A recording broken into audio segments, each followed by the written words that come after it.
muchas gracias por venir. Vamos a hacer un lanzamiento de este libro. Profe, más cerquita al micrófono para que se escuche mejor, sí, eso sí. Vamos a hacer un lanzamiento de este libro del profesor Daniel Pecó, que se llama Modernización y Enfrentamientos Armados en la Colombia del siglo XX. Es un libro que salió publicado hace 2 años, pero quedó metido en la nevera durante todo este tiempo de la pandemia. Estamos volviendo a hacer el lanzamiento.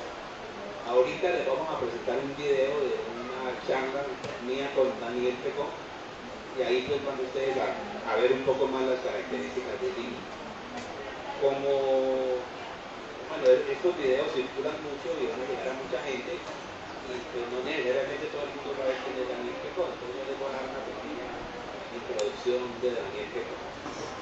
El profesor Daniel Pecó llegó por primera vez a Colombia en el mes de mayo de 1964, siendo un joven de poco menos de 30 años.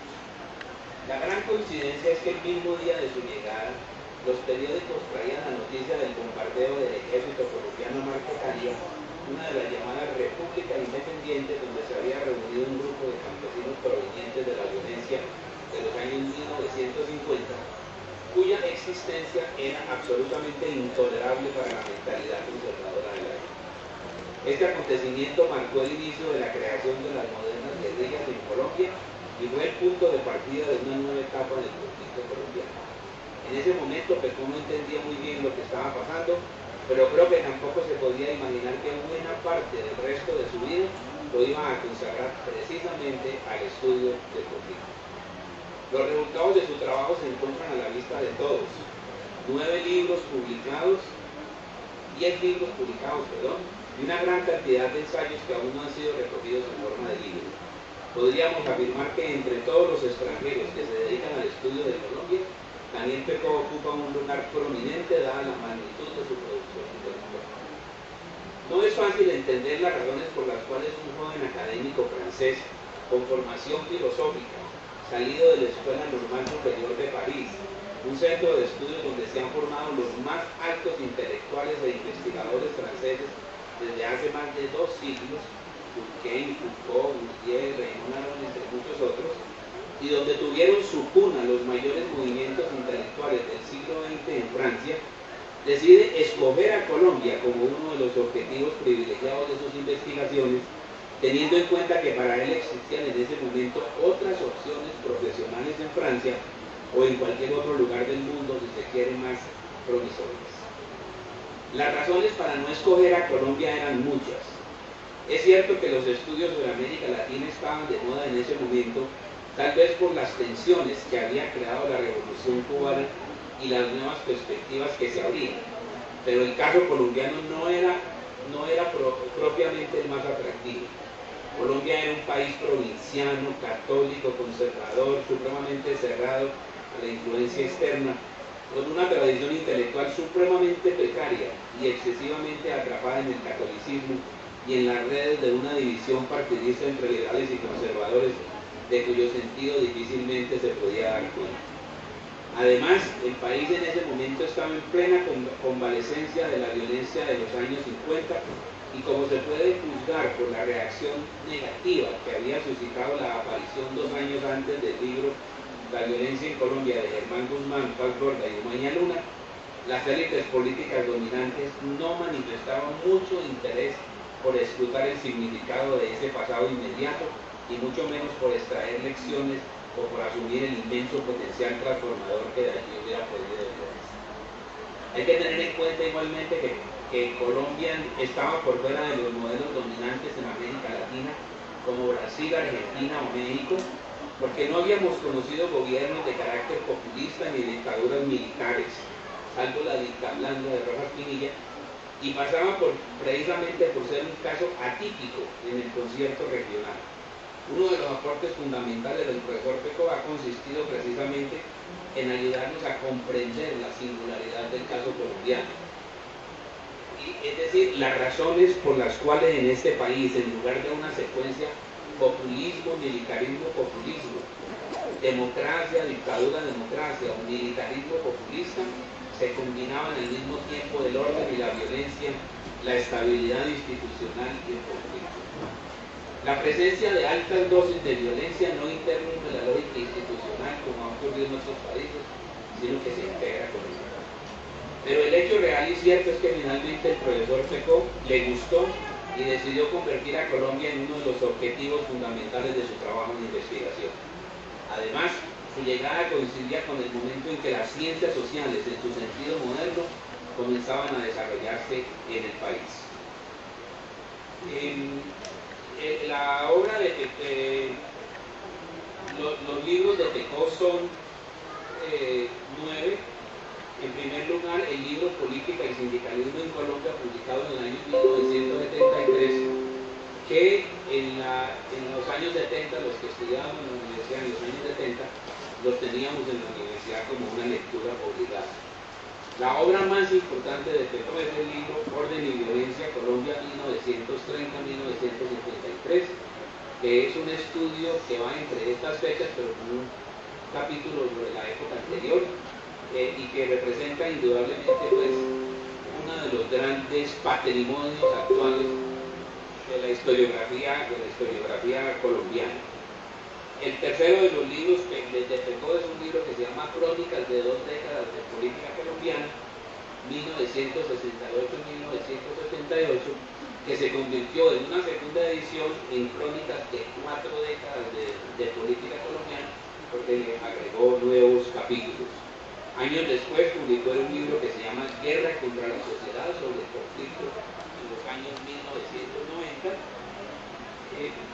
En la Facultad de Ciencias Sociales y Económicas publicamos en el año 2003 el libro Colombia, Violencia y Política, Elementos de Reflexión, que desafortunadamente está fuera de la circulación, pero que es una excelente introducción para poder leerlo.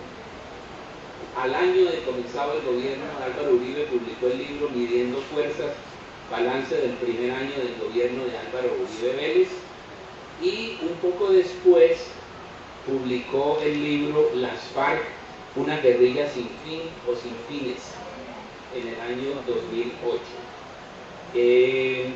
Y recientemente ha publicado 3 libros más. Uno que se llama la experiencia de la violencia, los desafíos del relato y la memoria, y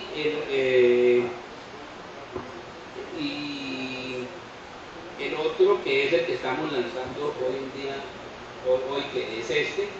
Y además en el año 2016-17 hicimos un trabajo de una entrevista muy larga de 450 páginas, unas 500 preguntas que íbamos conversando sobre la situación colombiana, sobre su vida, sobre su biografía, sobre sus publicaciones, que se llama En busca de la nación colombiana, conversaciones con Alberto Valencia. Cuatro de estos libros han sido traducidos por mí, yo he sido su traductor en Colombia. Bueno, con el paso de los años, el profesor Daniel Pecó ha logrado un altísimo reconocimiento por su trabajo de investigación, y la audiencia interesada en conocer su punto de vista sobre el conflicto colombiano ha ido creciendo. No solo la academia, sino también los sectores gubernamentales, las ONG, los medios periodísticos y diversos sectores de opinión, incluso de poder, a la derecha o a la izquierda, que lo buscan para escuchar sus opiniones y debatir con él puntos de vista sobre la situación colombiana. Nuestro mundo intelectual, sin menoscabo de nuestros propios valores, se enriquece enormemente con una mirada proveniente del exterior como relevo para comprender nuestra propia situación. Una experiencia histórica y social distinta a la nuestra le ha permitido percibir una serie de hechos y dimensiones que no son necesariamente visibles para nosotros desde adentro. La Universidad Nacional de Colombia, como reconocimiento a su trabajo, le concedió en el año 2000 el doctorado honoris causa, y el gobierno colombiano le otorgó la ciudadanía poco después, durante la época de Uribe, paradójicamente. La Universidad del Valle siempre se ha vinculado con este reconocimiento, y el hecho es que el profesor Pecó es hoy en día no solo un colombiano más, sino que se ha convertido en un patrimonio de nuestra cultura. Hace algunos meses sorprendió a una periodista del periódico El País en una entrevista porque en lugar de whisky que yo le estaba ofreciendo, pidió un aguardiente, ratificando así su condición de colombiano honorario. Bueno, entonces vamos a ver la entrevista y luego podemos hacer comentarios y demás. Daniel, muy buenas tardes a la Feria del Libro de Cali y al lanzamiento de tu libro Modernización y Enfrentamientos Armados en la Colombia del siglo XX, que fue publicado por la Universidad del Valle hace 2 años, pero que desafortunadamente quedó prácticamente congelado en una nevera durante esta época de la pandemia. Entonces vamos a ver si ahora lo volvemos a lanzar y el año entrante también de la universidad lo lanzaremos en la Feria del Libro ya con un foro más amplio y ojalá con tu presencia en ese momento en Bogotá. Con mucho gusto, con el mayor gusto. Además, te agradezco mucho porque realmente la iniciativa del libro es iniciativa tuya. Además, eso después del libro que escribimos los dos, que se llama En busca de la nación colombiana, que es un libro a 2 manos que realmente para mí me parece muy importante e interesante. Sí. Entonces, muchos agradecimientos. Bueno, Daniel, sí, efectivamente, pero una idea inicial tuya que fue hacer un libro con 2 textos. El primero fue el texto que escribiste para el libro conmemorativo de los 200 años de la independencia de Colombia en 2010, y el segundo, el que escribiste para la Comisión Histórica del Conflicto y sus Víctimas para La Habana en el año 2015. Yo te propuse luego que había una serie de textos por ahí que habían sido publicados en revista y finalmente tú accediste a que hiciéramos una segunda parte en el libro. Esos textos son 3. La tragedia colombiana, guerra, violencia, tráfico de droga, que fue un artículo que escribiste, creo, para en alguna ponencia, en alguna parte, de pronto aquí en Cali, no sé, que lo habíamos publicado en una revista en la facultad nuestra. El segundo artículo es un artículo de esta segunda serie, es el artículo que está pasando en Colombia, que lo hiciste, me acuerdo, para un encuentro que tuvimos en Medellín en el año 2001, que nos invitaron los de una empresa que se llama Dan Regional, y un encuentro que hicimos allá. Y el tercer artículo fue un artículo que presentaste en un congreso de sociología aquí en Cali, que se llama Conflictos armados, guerras civiles y política, relación entre el conflicto armado y otras guerras internas contemporáneas. Lo importante de estos 3 artículos es que tenían una cosa en común, y es que hacían referencia a lo que había sido la violencia en los años 1990. Porque yo creo que tú has hecho una caracterización muy adecuada de lo que fue la violencia en los 90, sobre todo en aquel artículo que se llama Presente, Pasado y Futuro de la Violencia en Colombia. Entonces, lo importante era recuperarlos, que no se perdieran. Y finalmente tú quisiste que le agregáramos 2 artículos más breves, uno que se llama En Colombia todo está permitido menos el populismo, y otro que se llama El contraste entre la acogida del pacto del Frente Nacional y los acuerdos de La Habana. Esto dio pues como resultado 2, 5, 7 artículos, más una introducción que tú posteriormente agregaste. Bueno, vamos un poco, olvidémonos de la segunda y la tercera parte del libro y quedémonos un poco en la primera parte. El artículo que tú escribiste que se llama Simbólica Nacional, Liberalismo y Violencias, es un artículo que hace un recorrido muy minucioso en más o menos unas 90 páginas sobre la historia colombiana entre 2010, entre 1910 y 2010, o sea, 100 años de historia. Pues yo se lo recomiendo especialmente a los lectores, y se lo recomiendo sobre todo para que en las universidades se convierta en un texto para lectura de los estudiantes, porque es maravilloso desde el punto de vista de la síntesis que hay allí de esos 100 años. Yo ya lo utilicé en un curso y los estudiantes estaban encantados de ver esa síntesis de 100 años de vida política colombiana. Yo creo que en ese texto hay varios puntos que después volví a mencionar en los ensayos sobre la guerra y sobre el acuerdo. Siempre puse el énfasis sobre los puntos siguientes cuando hablo que realmente la dificultad para construir una visión simbólica del país Eso se refiere, por un lado, al que en el país es el único país de América Latina que se conformó a base de la influencia de los civiles, no sobre la base de un poder militar. Los militares en todas partes fueron los que crearon el patriotismo. En Colombia, desde el principio, es un sistema civilista, lo que significa que realmente la escuela de guerra llega muy tarde. En segundo lugar, el modelo liberal de desarrollo, lo que significa que realmente quien decide las políticas económicas durante mucho tiempo son los gremios económicos.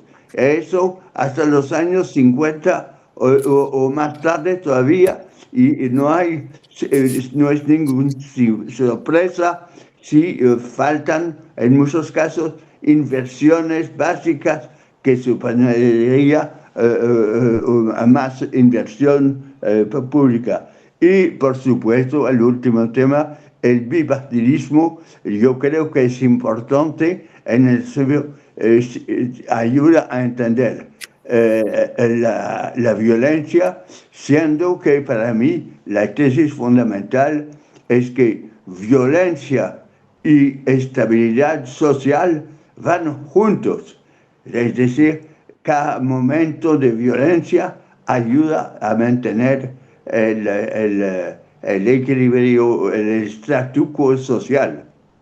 Sí, sí, digamos, en ese libro aparecen unos temas que son muy recurrentes en tu obra, pues que las conocemos desde Orden y Violencia y que tú has sintetizado muy bien allí, ¿no? Y incluso al mirar el artículo que escribiste para la Comisión Histórica y sus víctimas, retomas algunos temas que estaban planteados en el primer artículo en el libro, ¿no? A ver, ese libro, ese artículo que se hizo para esa comisión, a ver, recordémosle a la gente que nos está escuchando, las FARC propusieron que se hiciera una reunión de 10, 12 analistas del conflicto en Colombia, 10 nombrados por ellos, 5 nombrados por ellos y 5 nombrados por el gobierno, cada uno bajo la coordinación de una persona, Víctor Manuel Moncayo de las FARC y nuestro amigo Eduardo Pizarro por parte del gobierno, ¿no? Y tú fuiste uno de los invitados a participar allí. Luego cada uno de los coordinadores hizo una síntesis de lo que habían sido esos artículos, y ahí aparece el tuyo. Los artículos publicados por el lado de las FARC hay unos que no son de muy buena calidad, pero los publicados por la vía del gobierno son de verdad de muy buen nivel, empezando por el tuyo. Bueno, ¿recuerdas algo con respecto a esa anécdota, a esa participación allí en esa comisión? Yo me recuerdo, yo sabía que cuando me nombraron hubo muchas críticas de algunos del Partido Comunista de las FARC. Y en segundo lugar, el día cuando llegué para presentar mi ponencia frente a la gente, los dos de las FARC, Iván Márquez y el otro del occidente colombiano, llegaron con fotografías mías al lado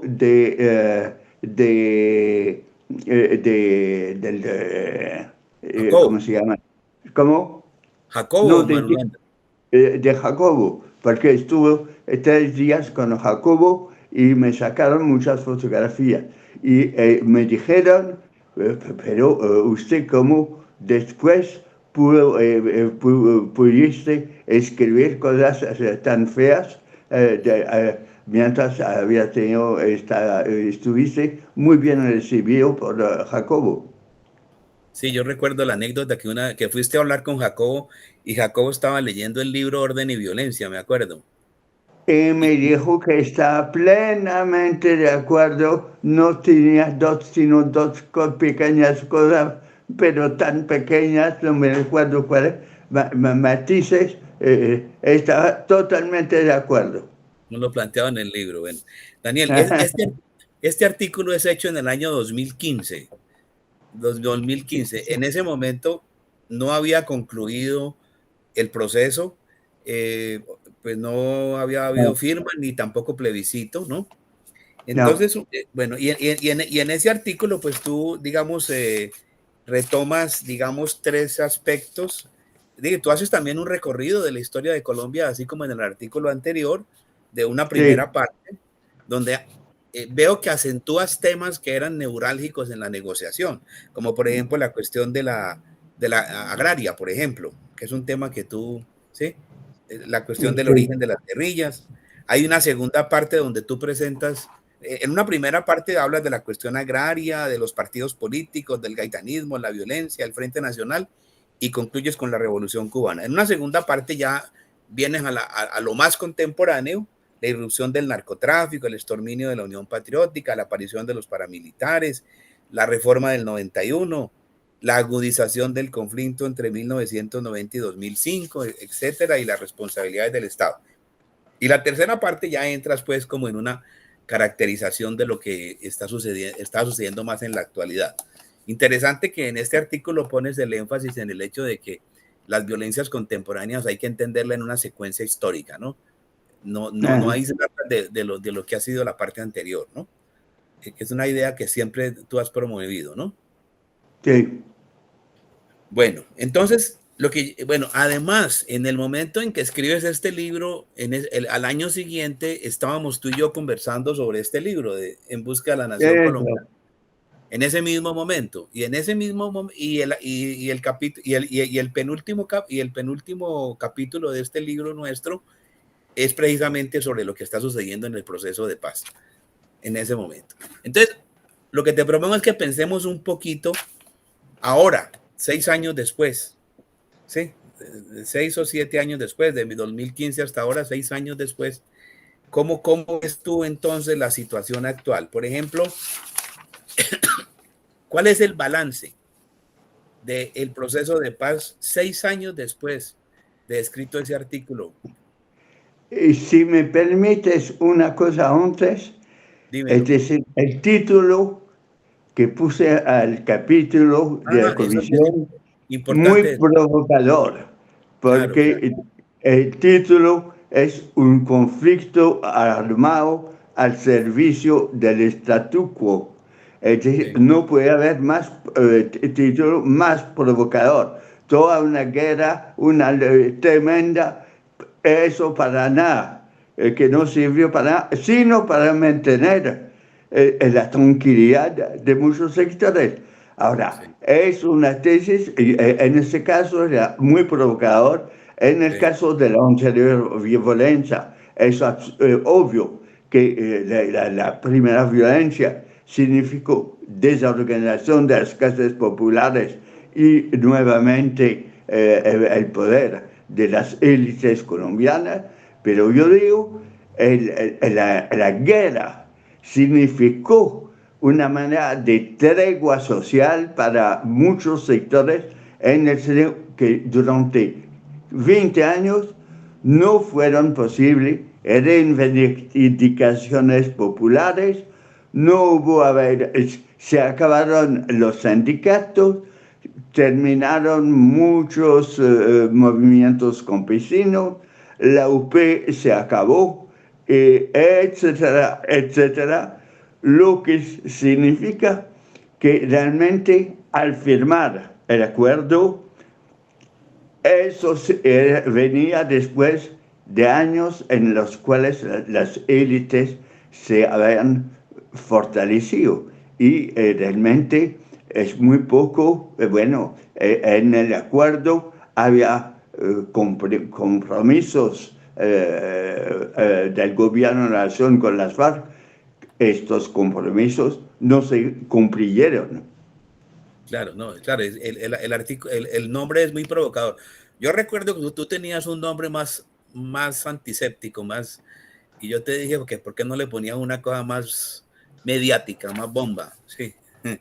Ah, Y le pusiste ese nombre que es una de las ideas más importantes que tú has desarrollado. Y precisamente una de las cosas que hemos visto en la actualidad, pensando en lo que acabas de decir, es que de alguna manera lo que vemos ahora es un estallido de conflictos sociales que antes estaban reprimidos por el enfrentamiento con las FARC, ¿no? No, exacto. Y yo creo, además, que una de las razones por las cuales tantos sectores rechazaron el acuerdo que las FARC o que quisieron matizar el acuerdo, no solo el sector uribista, sino muchos otros señores, es que tenían miedo, susto de que realmente llegara un momento de explosión social, ahora que sí era posible darse cuenta de las desigualdades de este país, del sufrimiento que había significado el conflicto armado, del terror que había significado para muchos, y entonces que iba a ser muy favorable para movimientos o sea, una explosión social, la cual llegó muy poco después. Ahora, mi sorpresa, lo digo porque me voy a olvidar de decirlo, es que a pesar de todo, entre los manifestantes fueron muy pocos los que pidieron la implementación del acuerdo de paz. Pensaron en otras cosas, querían cambios, etcétera, pero sin la capacidad de definir los cambios. Y eso de apoyar el acuerdo de paz, más apoyar la implementación que no se había hecho, eso tuvo un papel muy limitado en el paro. Sí, surgieron otras cosas distintas a lo del proceso de paz. Y estamos hablando del 21 de noviembre, estamos hablando de lo que pasó en septiembre del año pasado en Bogotá con la muerte del abogado, y estamos hablando pues de la explosión social de ahora, ¿no? Sí. Sí. Bueno, pero de todas maneras uno podría decir que, una consecuencia del proceso de paz es la irrupción inédita de estos conflictos sociales, de su irrupción en la escena pública, ¿no? Pero Sí, también hay exacto. otros aspectos en los que el proceso de paz ha sufrido bastantes tropiezos, ¿no? Tremendo. Por ejemplo, Es muy la poco. cuestión agraria, por ejemplo. La implementación ha sido muy poca. La Muy poco. desmovilización de los combatientes y algunas pocas cosas, los proyectos productivos para los excombatientes, pero las reformas, los 3 millones de hectáreas de reforma agraria, nada, etc. Además, el gobierno Duque hizo todo lo posible para rechazar lo más importante, que era la JEP. Es decir, peleó durante más de un año para impedir lo de la JEP, con mucha razón de su punto de vista, ya que ahora se ha visto hasta qué punto la JEP es capaz de decir muchas cosas sobre el conflicto y sobre la mezcla entre militares y paramilitares y militares políticos, etc. Sí, no, el gobierno Duque perdió un tiempo precioso tratando de desmontar la JEP y no pudo. Además, las objeciones que hacía era más a la sentencia de la Corte que a la ley. Y Sí. ya la Corte había hablado y la Corte es palabra de Dios, pues en una democracia, última instancia de todo, sí, impresionante eso, sí. Bueno, pero de todas maneras, digamos, entonces, una de las cosas positivas del proceso de paz es que la JEP mal que bien ha funcionado, ¿no? Igual la Comisión de la Verdad, pues también promete sacar buenos resultados del año próximo, ¿no? Pero te voy a decir una cosa. Para mí, lo de la JEP ha sido un acontecimiento fundamental. Antes, ¿quién se hubiera atrevido a denunciar tanto a las atrocidades de las FARC como las atrocidades de los militares, los falsos positivos, etcétera, etcétera, y la colusión de muchos empresarios. Era muy difícil. Y digo, en el momento, lo de la JEP no es una narrativa. Se espera que la Comisión de Verdad escriba esa narrativa, pero es muy difícil. Me parece que hasta el momento la Comisión de Verdad con el padre Leroux intentó demasiado temprano hablar de reconciliación. Se dieron las manos los unos, los otros. Ahora, el problema es de la verdad y el problema es construir una interpretación, una narrativa del conjunto del conflicto armado. Eso es una tarea muy difícil y yo creo que en este caso la JEP ayudó mucho poniendo el dedo sobre las cosas más monstruosas. Sí, uno se pregunta si un país como Colombia puede verdaderamente consolidar una paz sin que haya un juicio de responsabilidades que incluya no solo a los excombatientes de las FARC, sino a todos los responsables de las atrocidades, que es un poco lo que algunos sectores quieren, que haya una especie de impunidad selectiva. No, yo creo que realmente se vio en el discurso de Uribe, que Uribe está buscando ahora una manera de impunidad para todos. Lo contrario de lo que él decía hace 4 años, que no quería la impunidad, pero ahora la quiere. Es decir, que realmente el susto de lo que puede salir y es muy grande. Ahora, es una situación muy delicada, porque vemos cómo Colombia se ha vuelto un país en una crisis institucional muy fuerte. La justicia en manos de amigos de del gobierno y muchas otras cosas así. Partidos políticos ya no existen y entonces y al mismo tiempo se ve que por supuesto que hubo la protesta social, pero se ve como hay una ala de derecha muy fuerte, incluso entre los militares. Es decir, que el proyecto de Santos, que era darle a la tarea a los militares ahora de establecer el acuerdo en las varias regiones, eso ya no funciona y que son muchos los militares que se van poniendo al lado de visiones muy extremistas.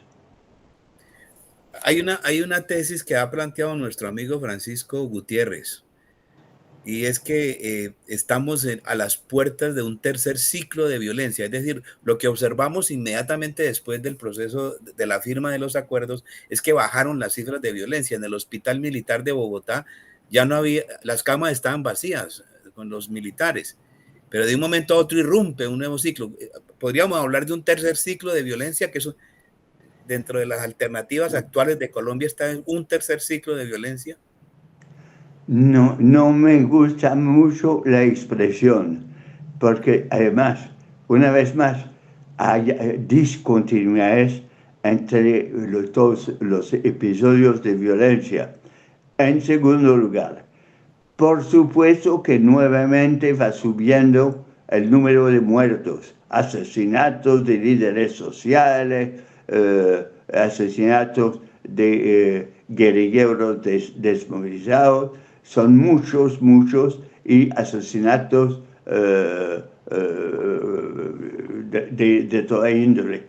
Ahora, se ve también que hay departamentos enteros que no están en el poder del Estado, sino en el poder de grupos nuevamente delincuentes.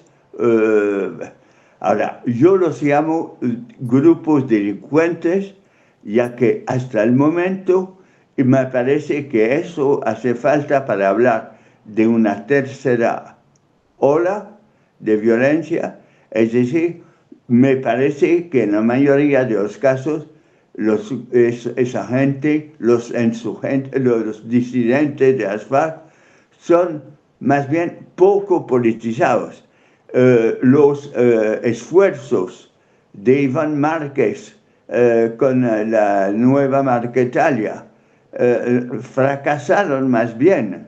Entonces se ve como hay muchas peleas en muchos departamentos como Guaviare, etcétera, entre estos varios grupos, que son grupos que aprovechan el narcotráfico, son narcotraficantes de primera, pero yo veo difícil que regrese a la idea de un conflicto más o menos político. Además, yo diría lo que más se pudo comprobar durante el paro de abril-mayo fue que muy pocos de los estudiantes o de los activistas hablaron de volver a la lucha armada. Eso nunca. Yo creo que también una de las cosas que se consiguió, a pesar de otros fracasos, es que ya la gente ya no piensa que hay que volver a una combinación de todas las formas de lucha. Ya yo creo que, salvo algunos del ELN, además muy metidos en el tráfico de droga, realmente son pocos los que piensan volver a las armas para tomar el poder. Saben que no lo podrán tomar. Bueno, Daniel, de todas maneras, me atrevería a decir que estamos en un momento de una inmensa incertidumbre donde hay muchas alternativas abiertas y cualquiera de ellas podría tener éxito. Por ejemplo, tú has hablado, por ejemplo, siempre del carácter civilista. ¿Habría posibilidad en este momento que los militares asuman un protagonismo nuevo, inédito con respecto a lo anterior? Yo creo que es un riesgo ahora más limitado, porque después de los años de Trump está la influencia de Biden. Biden, frente a todos los problemas de América Latina, incluso frente a los problemas con China, necesita volver a prestar cuidado a lo que pasa en América Latina. Colombia es el mejor aliado de Estados Unidos. Entonces, yo creo que Estados Unidos no van a permitir que se dé así una cosa que sería una cosa muy excepcional, única en la experiencia de Colombia. Ahora, yo creo que los militares sí pueden presionar y seguir saboteando muchos de los esfuerzos para implementar reformas. Y en el caso de que gane en las elecciones un candidato reformista, yo veo mucha posibilidad que haya muchos esfuerzos de muchas élites para tratar de terminar lo más antes posible con las reformas. Pero digo, en eso, después de los años de Trump, a pesar de eso, Biden no se va a meter en apoyar algo que será un golpe. Otra alternativa que se puede vislumbrar hacia el futuro inmediato es el populismo, por ejemplo, que también es otra de las cosas que tú has dicho que, como dices acá, en Colombia todo está permitido menos el populismo. Uno de tus artículos lo llama así. ¿Cómo ves esa alternativa? Yo creo que eso sigue siendo cierto y que previamente en la medida en que Gustavo Petro mantenga a veces un tono algo populista, o no defina con precisión las reformas que quiere hacer, yo creo que puede haber un susto de parte de muchos sectores de las élites colombianas. Y para decir la verdad, Colombia no es un país que se maneja sin más o menos tener el visto bueno de varios sectores de las élites.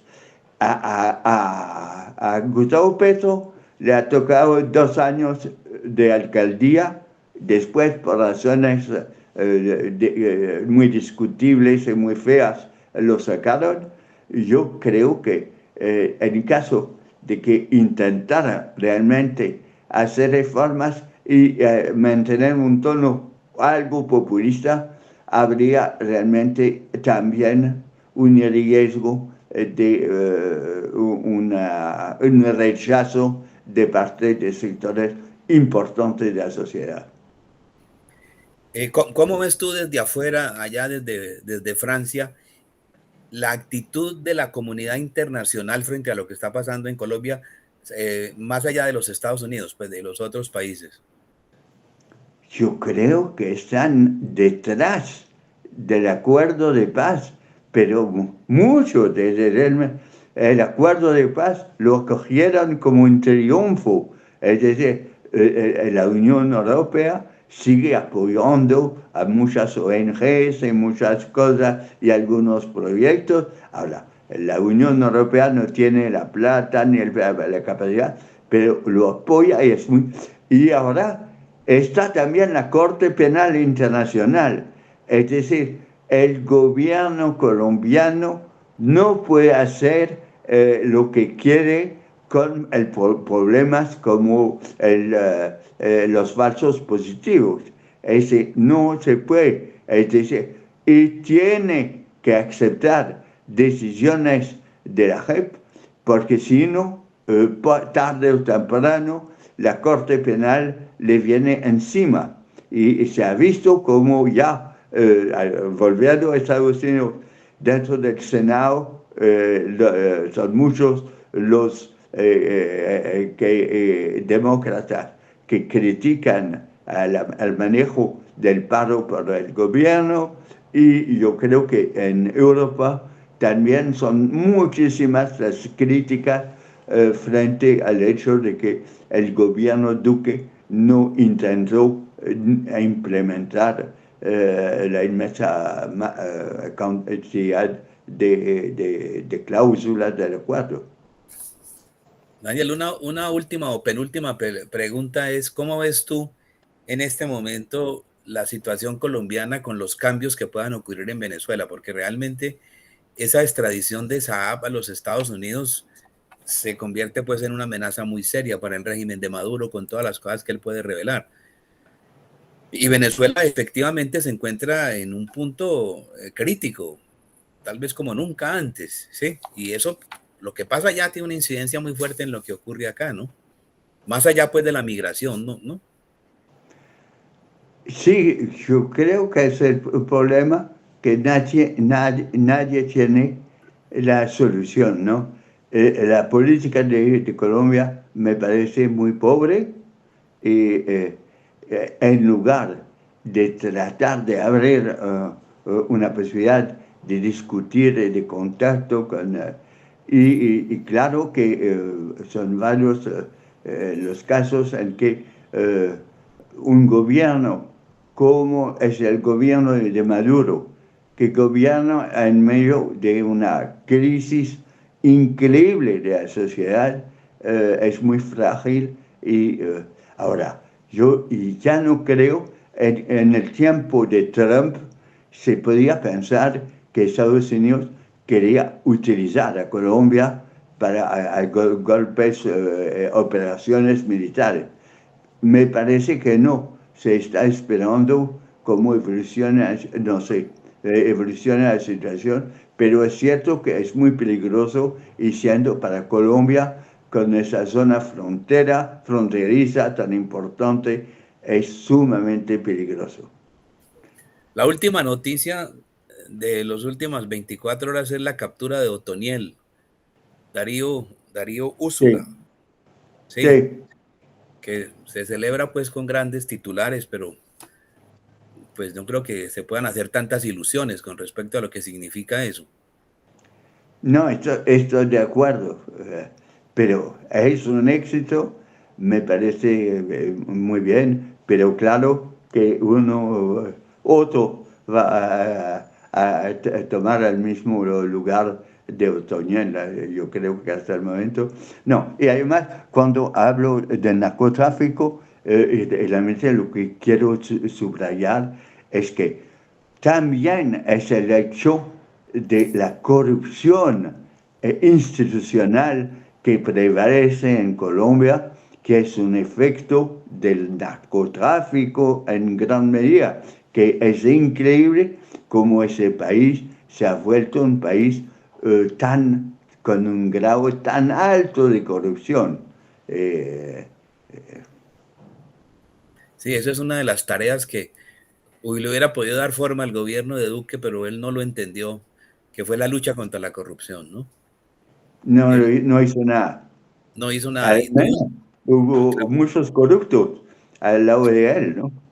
Claudia López le puso en bandeja en agosto del 2018 una bandera para su mandato presidencial y no lo supo aprovechar, la lucha contra la corrupción, ¿no? No, exacto. Es un tema. Bueno, en todo caso, Daniel, aquí los colombianos, yo creo que en general somos un poco pesimistas con respecto a que en un corto, como dicen los economistas, en el muy corto plazo o en el corto plazo, podamos superar un poco la polarización en la que hemos estado durante todos estos años. ¿Tú ves alguna Sí. ilusión allí? Como dices tú en alguno de los textos, ¿podemos investir con optimismo el futuro? No sé, realmente no. Yo creo que habrá la gran fuerza de Colombia es que a través de los desastres y de las catástrofes, eso ayudó después para mantener las cosas tal como son. Ahora hay un país desigual, injusto, etcétera, sin izquierda política fuerte, etcétera. Bueno, A mí me, pero si uno mira en comparación con otros países de América Latina, ve que las crisis eh, económicas, políticas tan hondas de tantos países vecinos, ¿no? sí, sí, en la última parte del libro que hicimos juntos de entrevistas, tú haces unos planteamientos muy interesantes con respecto a esta mentalidad colombiana en que partimos de antemano de que todo irá mal, ¿no?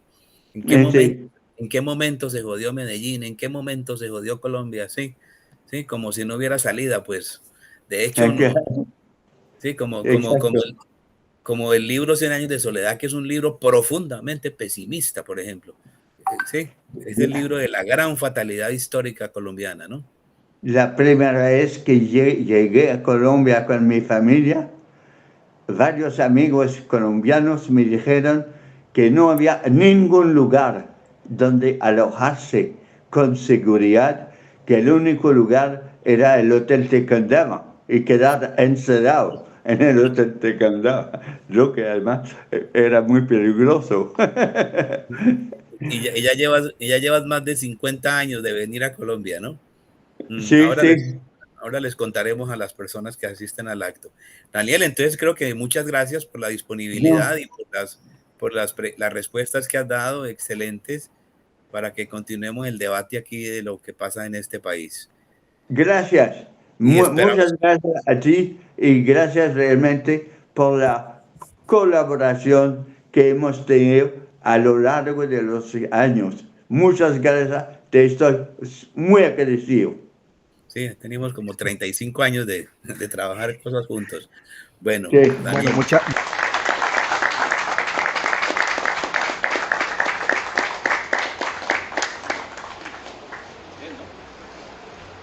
Bueno, si quieren hacer algún comentario, bienvenido. Discutimos, hablamos, conversamos. pues quedamos nudos.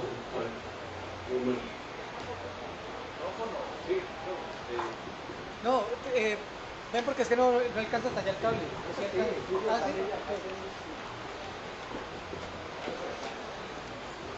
No, sí, gracias. Era un comentario muy corto y, en cierto modo, buscando la opinión suya, Alberto.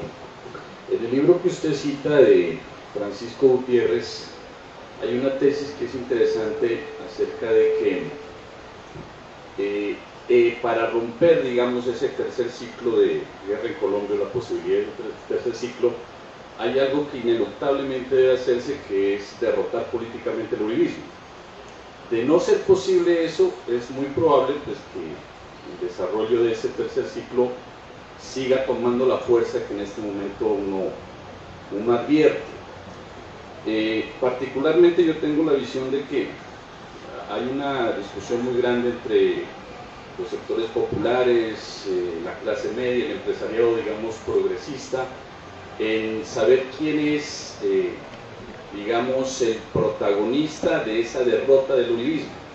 Pero muy probablemente, y de una forma muy pesimista, pudiera ser que en esa discusión de quién puede derrotar al uribismo, en realidad pueda salir victorioso el uribismo, algo similar a lo que ocurrió en Ecuador, ¿no? Con la derrota del progresismo allá, por un candidato pues, que era prácticamente la extrema derecha latinoamericano, el conservatismo pues, en relación con los sectores más reaccionarios del mundo, del Vox y todo eso en España.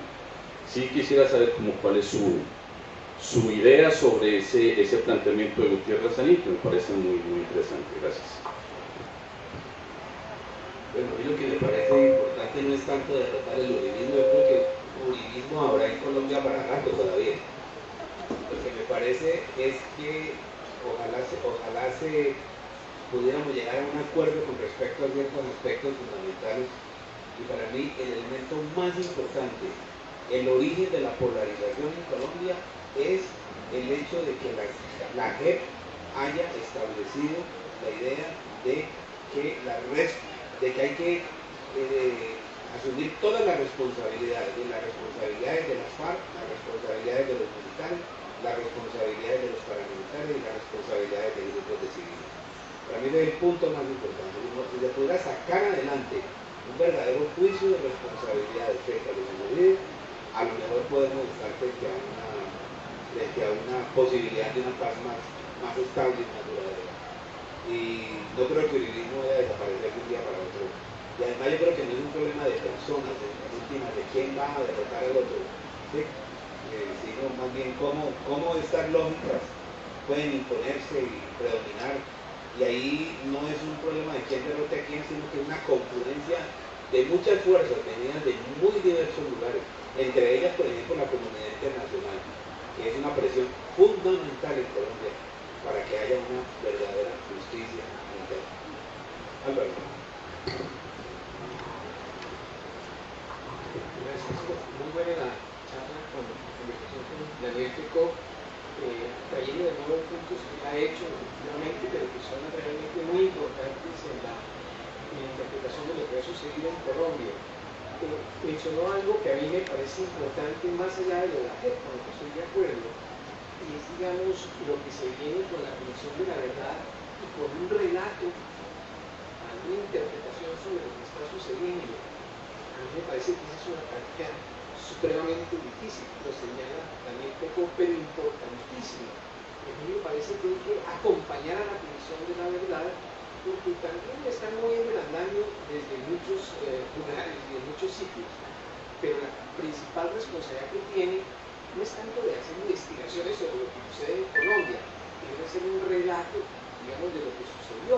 Y lo que sucedió no es la culpa, digamos, de un actor, sino que es un problema de complejidad y donde hay responsabilidades un poco por todo lado. En ese sentido, la gente avanzó bastante, me parece a mí, diciendo que pues, estaba el problema de los militares, por ejemplo, con los falsos positivos claramente, pero estaba también el problema de las FARC, con los secuestros, con otras formas de violencia que son inaceptables y bárbaras. Bueno, dicho eso, Me pareció también interesante la pregunta de observación sobre el texto de Francisco Gutiérrez. Yo estoy de acuerdo con Pecó en el sentido de que no es un tercer ciclo de violencia comparable con los anteriores. Podrá haber continuidades, podrá haber aumentos de homicidios y de violencia, pero no son, habría que interpretar, digamos, si son temas de confrontación política como lo fueron en el primer ciclo de violencia, digamos, en el segundo. Creo que tenemos enfrente una cosa, digamos, bastante distinta. Ahora, sobre eso, me parece muy interesante el punto de que puede tratar de saber qué tanto viene de atrás y, digamos, de los acuerdos de paz que se han realizado en la práctica de estos acuerdos ha sido, digamos, inconclusa, ha sido incipiente. Pero hay algo que sí me parece que podríamos aportar un poco como nuevo. Es que a mí me parece que desde noviembre del año pasado hay una nueva movilización social que trae otros problemas en la agenda, digamos, del conflicto social. Y a mí me parece que el tema rural y de la guerra rural se transó del tema de la ciudad y de la región, ¿no? Y lo que ha aparecido fuertemente es el tema digamos, del conflicto urbano, de la violencia urbana y regional. Eso, digamos, en perspectiva. De todas maneras, yo sí creo que con la cuestión de la paz se ha desperdiciado una ocasión única para poder impulsar la paz en Colombia. Y hay que tener en cuenta que la mala implementación del proceso de paz no comenzó junto, que comenzó incluso en el gobierno de Santos, que descuidaron una cantidad de cosas en ese momento. Y yo creo que este reforzamiento de las disidencias y de la LLN, la negociación con el ELN estaba muy cercana cuando terminó el gobierno de Santos. Y el reforzamiento de las disidencias es un reforzamiento que tiene que ver con la mala implementación del proceso de paz. Hay muchos muchachos pues, en los campos que han visto que la alternativa es continuar en la guerra, porque no tienen una alternativa por fuera de la guerra. Pero no muy bien las ocupaciones, y la cuestión urbana es fundamental. Yo cuando él estaba hablando, yo dije, ¿por qué no le hablé de los humanos? Pero chévere que lo entreviste a cuento. Sí, gracias. Pues aquí presente, escuchando al doctor Pecó y todos los planteamientos, propuestas. Hace mucho tiempo pues se ha venido organizando un programa de la mejora tanto en la guerra como en la pobreza, ¿cierto? Pero pues incumplimientos por un lado de los gobiernos que se han elegido por desafortunadamente grupos de personas que o por intereses pues lo han elegido. Hasta el momento necesitamos una conciencia plena de toda la gente, más que creencia. Por favor, eso todo se desarrolla con estos eventos. Los libros, porque el libro es el alimento de la inteligencia. Los buenos libros hacen buenas personas. Y ahí para adelante ya empieza la interrelación humana y cultural. ¿Sí? El resto, pues, a ver, de cumplimientos igual de gobiernos, ¿para qué? Para que algunos guerrilleros no se entregaran o no se presentaran, porque está en otro extremo, en los grupos paramilitares. A mí me ha tocado en la zona rural ese dilema por años, no es cuestión de 8 días, no. ¿Sí? Entonces salen unos, siguen los otros, siguen los militares, entonces son por ahí 11 años de que uno no puede arrimar por los sitios, y eso no es cuento que venga la pinta aquí. Muchas gracias y bueno, por favor los felicito por estar presentes. Gracias a usted. Gracias por la intervención. ¿Quién más quiere decir algo? Decirle que invite a la gente a comprar el libro. Invitar a la gente a comprar el libro. Bueno, que están invitados a comprar el libro y también hay otros libros de texto que están por ahí en las librerías ahora, como La experiencia de la violencia y la memoria.